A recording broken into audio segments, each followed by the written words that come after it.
Good morning વિદ્યાર્થી મિત્રો, કેમ છો? બધા મજામાં? મિત્રો, આજે આપણે જે ટોપિક ભણ્યા છીએ ટોપિકના આજે આપણે દાખલા ગણીશું. ધોરણ 12 ચેપ્ટર નંબર 2 વિદ્યુત સ્થિતિમાન અને કેપેસિટન્સ. ઓકે, તો ગયા લેક્ચરમાં આપણે મુખ્યત્વે સ્થિતિ ઉર્જા થોડા ઇક્વેશન યાદ કરાવી દઉં. V ઇઝ ઇક્વલ ટુ આપણું જે સૂત્ર છે એ KQ/r, જે બિંદુવત વિદ્યુતભાર વડે ઉદ્ભવતું સ્થિતિમાન છે. ત્યાર પછી સ્થિતિ ઉર્જાનું સામાન્ય સૂત્ર છે મિત્રો કે Q1Q2/r. એનું સામાન્ય સૂત્ર છે. અને જ્યારે બે વિદ્યુત ભારિત તંત્ર હોય, વિદ્યુત ક્ષેત્ર વિના અને વિદ્યુત ક્ષેત્ર વાળું, આ બંને તંત્રમાં કોમન જે આપણે સ્થિતિ ઉર્જાનું સૂત્ર લખી શકીએ, U ઇઝ ઇક્વલ ટુ શું છે મિત્રો કે Q1Q2/r. r એટલે બંને વિદ્યુત ભારો વચ્ચેનું અંતર. ઓકે, તો હવે આજે આપણે દાખલા ગણવાના છે સ્વાધ્યાયનો 2.2. 10 સેન્ટીમીટરની બાજુવાળા નિયમિત ષટકોણના દરેક શિરોબિંદુએ 5 માઇક્રોકુલમનો વિદ્યુત ભાર છે. એટલે બાજુનું માપ છે એ આપણને સપોઝ કે હું અહીંયા r કહી દઉં અને કેટલી આપી છે આપણને 10 સેન્ટીમીટર બાજુ. દરેક શિરોબિંદુએ 5 માઇક્રોકુલમ જેટલો વિદ્યુત ભાર છે, એટલે 5 × 10⁻⁶. ઓકે, તો ષટકોણના કેન્દ્ર ઉપર સ્થિતિમાન કેટલું? તો મિત્રો આ આપણને ષટકોણ આપેલો છે આ રીતે. ઓકે,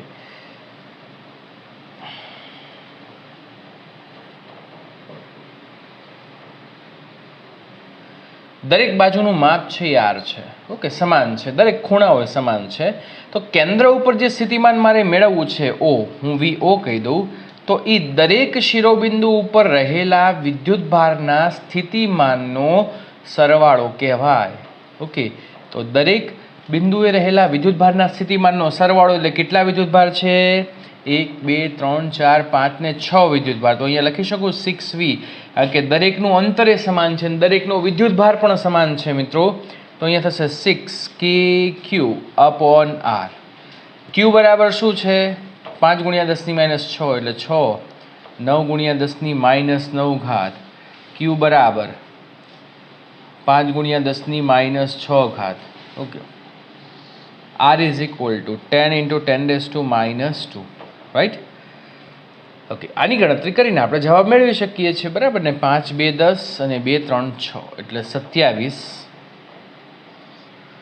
એને ગુણ્યા ઘાતનો હિસાબ કરો તો માઇનસનો -6 એટલે -15 અને 2 ઉપર જાય એટલે +2 એટલે 10⁻13.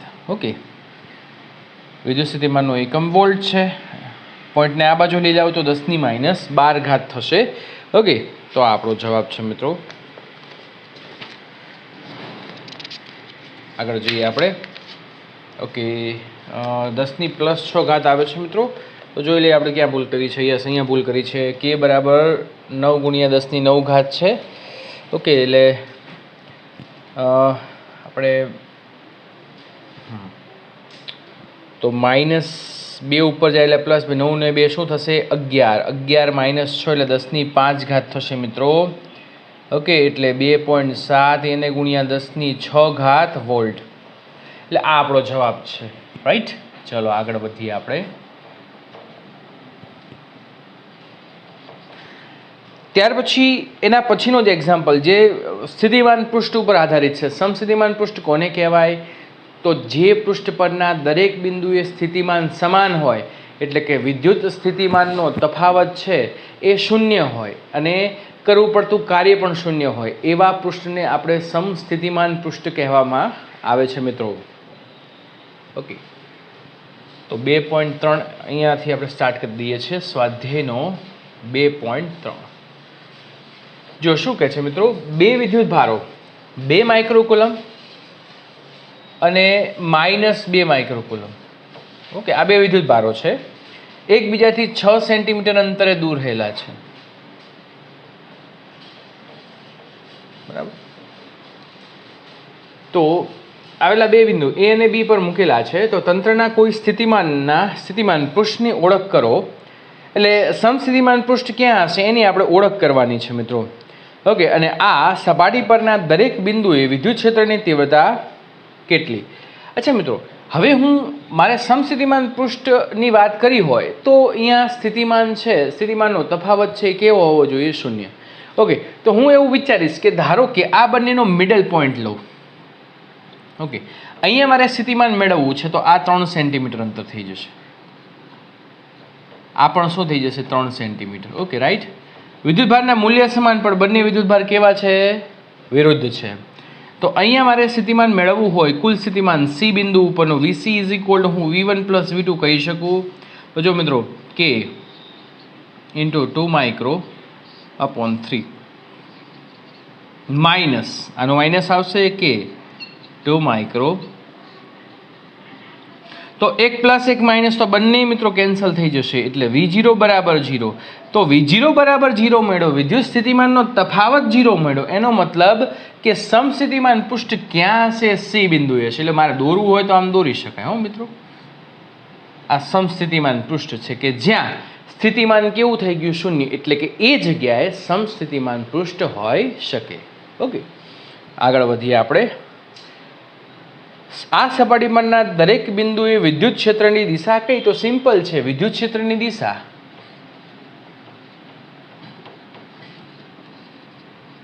ધન વિદ્યુત ભારમાંથી નીકળીને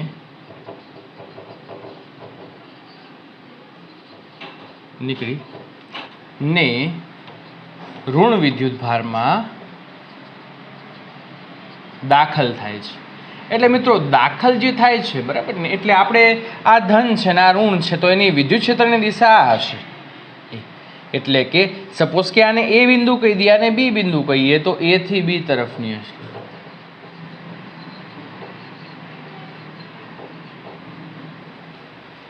ઓકે, યસ. તો એક્ઝામ્પલ આપણો થઈ ગયો છે યાર. પછી હવે આપણે જઈએ છીએ એના પછીના એક્ઝામ્પલમાં 2.4.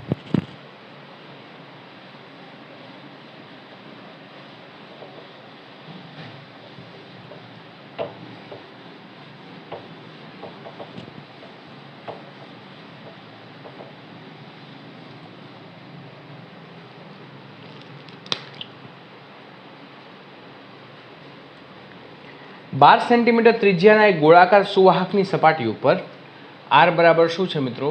12 સેન્ટીમીટર. ગોળાકાર સુવાહક સપાટી, એક ગોળો આપ્યો છે, એની સપાટી કેવી છે? સુવાહક. એટલે કે એની ઉપર કોઈ પણ વિદ્યુતભાર પ્રસ્થાપિત કરો તો એ બંને વિદ્યુતભાર ઉપર કાંઈક બળ લાગતું હશે. સ્વાભાવિક વસ્તુ છે, સુવાહક છે તો બળની પરમિશન દેશે.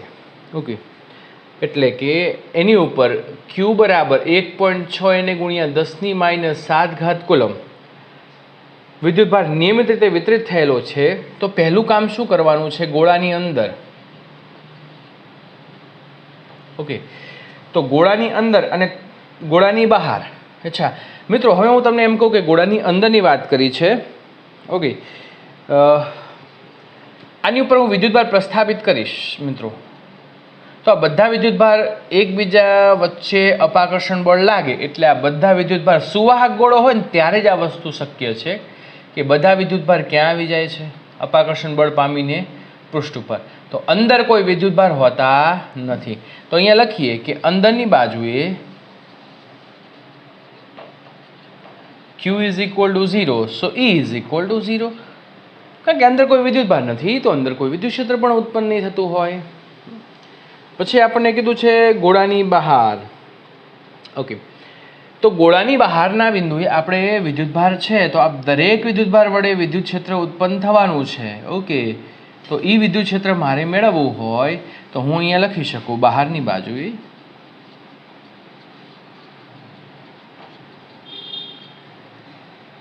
E ઇઝ ઇક્વલ ટુ શું થશે મિત્રો? KQ upon R². ઓકે, તો K ઇઝ ઇક્વલ ટુ આની અંદર આપણે કિંમતો મૂકી દઈએ તો 9 × 10⁻⁷. Q ઇઝ ઇક્વલ ટુ વિદ્યુતભાર 1.6 એને ગુણ્યા 10⁻⁷. એના છેદમાં R બરાબર આપણને ત્રિજ્યા આપી છે એટલે કેન્દ્રથી અંતર ગણવાનો તો 12 × 10⁻². ઓકે, બસ તો આનો હિસાબ કરી નાખો એટલે આપણો જે આની અંદર જવાબ છે એ જવાબ કેટલો આવશે? 10⁵ ન્યૂટન પર કુલમ. ઓકે, અને ત્યાર પછી ત્રીજું, ગોળાના કેન્દ્રથી 18 સેન્ટીમીટર અંતરે આવેલા બિંદુએ વિદ્યુત ક્ષેત્ર કેટલું? તો મિત્રો ગોળાની ત્રિજ્યા 12 સેન્ટીમીટર છે, આપણને કેન્દ્રથી 18 સેન્ટીમીટર અંતર કીધું હોય તો ઓકે, તો બહારનું બિંદુ કહેવાય 18 સેન્ટીમીટર અંતરે, એટલે તે બહારનું બિંદુ છે, બરાબર કે નહીં? તો બહારનું બિંદુ હોય તો સિમ્પલ મિત્રો, એમાં પણ આપણે વિદ્યુત ક્ષેત્રની વાત કરીએ તો KQ/r² થશે, કેપિટલ R² થશે નહીં. આની અંદર છે ને એકચ્યુઅલીમાં આપણે કેપિટલ R² લઈએ, કારણ કે આ બધા ક્યાં છે? પૃષ્ઠ ઉપર છે. ઓકે, તરત જો આપણને છે ને બહારની બાજુ એટલે એની અંદર લખ્યું છે તરત બહાર એટલે બીજું કાંઈ નહીં, એ શેની ઉપર ગણશું આપણે? પૃષ્ઠ ઉપર. ઓકે, તો 9 × 10⁹ Q બરાબર 1.6 એને × 10⁻7 R ઇઝ ઇક્વલ ટુ, અચ્છા બહારનું બિંદુ R બરાબર શું આપ્યું છે? 18 સેન્ટીમીટર, 18 એને × 10⁻2. ઓકે, તો આનો પણ હિસાબ કરો તો આનો જે જવાબ છે એ આપણે આવશે 4.44 એને × 10⁴ ન્યૂટન પર કુલમ, રાઈટ? ચલો હવે આપણે થોડા વધારાના સ્વાધ્યાયના દાખલા ગણશું. હા, વધારાના સ્વાધ્યાયના દાખલા. અચ્છા મિત્રો, અમુક જણાનો પ્રશ્ન હતો કે વધારાના સ્વાધ્યાયના દાખલા તો એક્ઝામમાં પૂછાય નહીં, પણ હું તમને કહી દઉં કે કોમ્પિટિટિવ એક્ઝામ માટે આપણે આ ઉપયોગી દાખલા છે. પૂછાય કે ન પૂછાય, જે ઇમ્પોર્ટન્ટ છે એ આપણે ગણશું. ઓકે,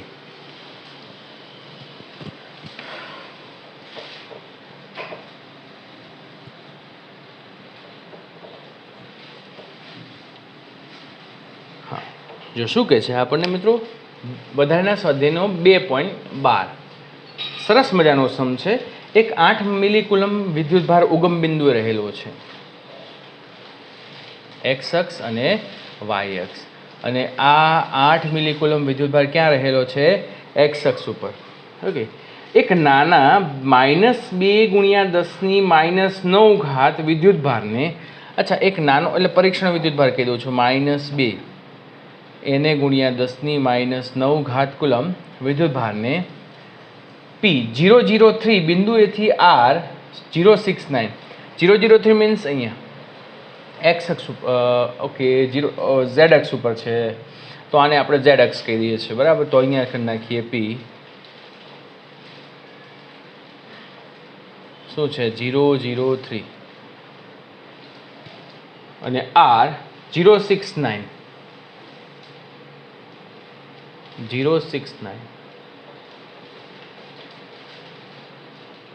ઓકે,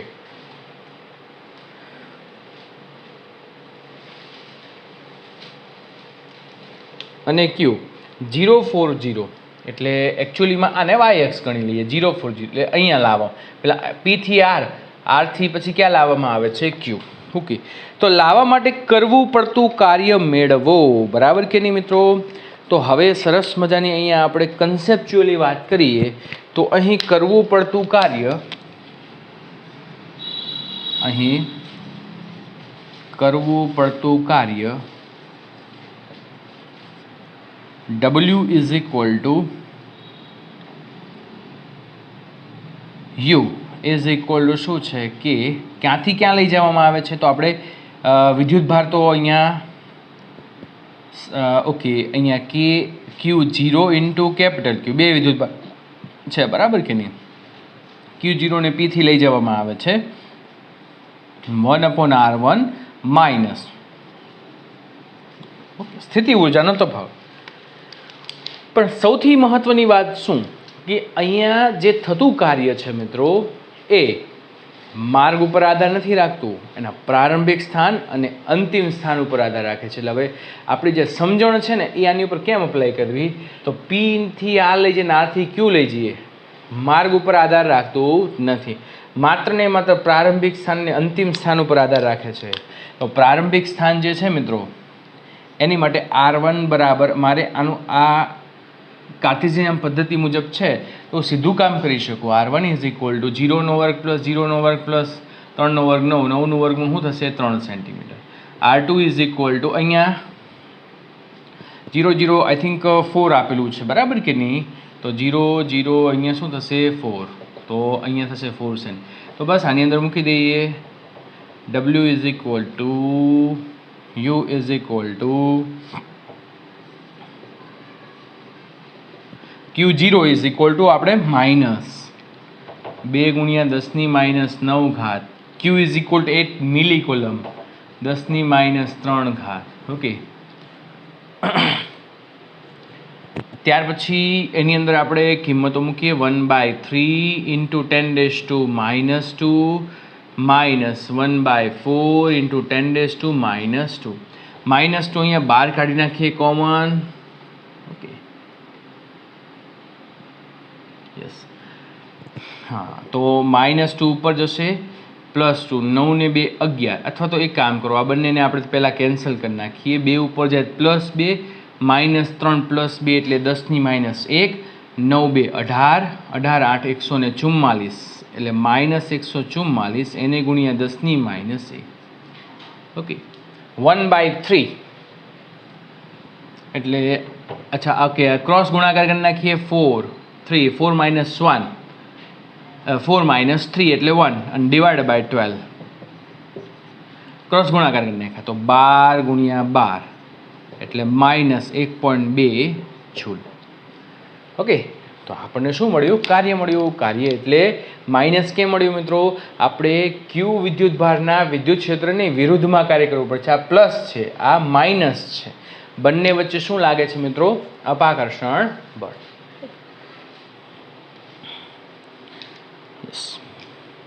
એટલે અહીંયા લખ્યું છે કે આર બિંદુનો જવાબ સાથે કોઈ સંબંધ નથી જો તમને ભૂલ કરાવવા માટે અહીંયા આર બિંદુ આપ્યું છે તમને એમ થાય કે લે સર આ 069નો કેમ ઉપયોગ કરવો કાંઈ જ નહીં કરવાનું આપણે તો કાર્ય કોની ઉપર આધાર રાખે છે પ્રારંભિક સ્થાન અને અંતિમ સ્થાન ઉપર ઓકે ચલો ત્યાર પછી 2.13 એ પણ આપણી માટે ઇમ્પોર્ટન્ટ છે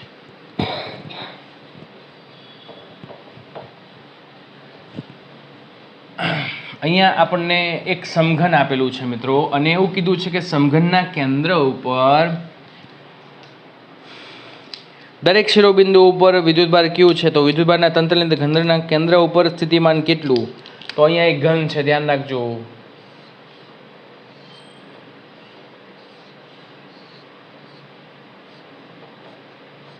ઓકે અને એના કેન્દ્ર ઉપર આપણે શું મેળવવાનું છે સ્થિતિમાન દરેક શિરોબિંદુ ઉપર વિદ્યુતભાર શું છે ક્યુ અચ્છા મિત્રો હવે મારે ખાલી એ વાત કરવી છે કે આપણે સ્થિતિમાનનું હંમેશા શું થાય સરવાળો ક્યાં જ્યાં સ્થિતિમાન મેળવવાનો છે ત્યાં તો કેટલા વિદ્યુતભાર છે 4 ને 4 8 વિદ્યુતભાર છે કેટલા છે મિત્રો 8 તો હું કહી શકું VP is equal to 8 into V પણ રસપ્રદ વાત એ છે કે સમઘનનો વિકર્ણ કોને કહેવાય તમારા રૂમમાં તમે હિસાબ કરી શકો છો સમઘનનો વિકર્ણ આને કહેવાય ઓકે આથી આ એને સમઘનનો વિકર્ણ તો સમઘનના વિકર્ણનું જે માપ છે અથવા લંબાઈ છે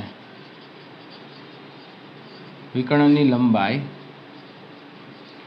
√3 દરેક બાજુનું માપ b છે ને એટલે મિત્રો આપણે √3b કહી દઈએ ઓકે પણ દરેક વિદ્યુતભારથી અચ્છા આ વિકર્ણની વાત કરું તો અહીંથી આનું વિકર્ણ આ થશે ઓકે તો વિકર્ણની જે લંબાઈ છે √3b પણ મારે તો દરેક વિદ્યુતભારનું અંતર છે એ આખું વિકર્ણ છે તો મારે તો અડધેથી ગણવાનું ને તો અહીંયા લખું કે દરેક વિદ્યુતભારનું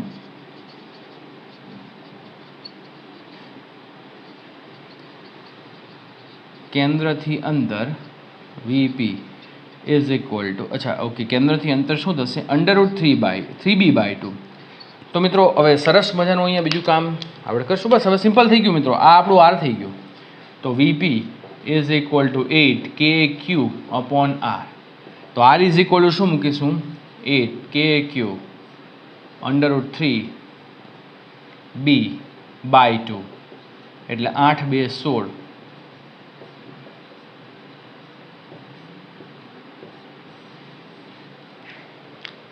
ઓકે તો આ આપણો જવાબ છે મિત્રો આની અંદર આપણે બીજું કંઈ હવે ડેટા મૂકવાનું નથી આપણને કંઈ આપ્યા છે નહીં ઓકે મિત્રો અચ્છા એ લોકોએ પાછો જવાબમાં આ રીતે કર્યું છે કેની જગ્યાએ હવે હું અહીંયા 1/4πε0 મૂકી દઉં તો મૂકી દો એટલો બધો કાંઈ ફેર પડશે નહીં તો 16/4πε0 q √3b તો 4 4 શું થઈ જશે 16 તો 4q √3πε0 ઇન્ટુ p પૂરું ઓકે, ચલો આટલે સુધી રાખીએ. નેક્સ્ટ ટાઈમ ફરીવાર આગળ વધશું. ત્યાં સુધી બધાને Tata, good bye, take care, thank you very much. ફરીવાર મળ્યા.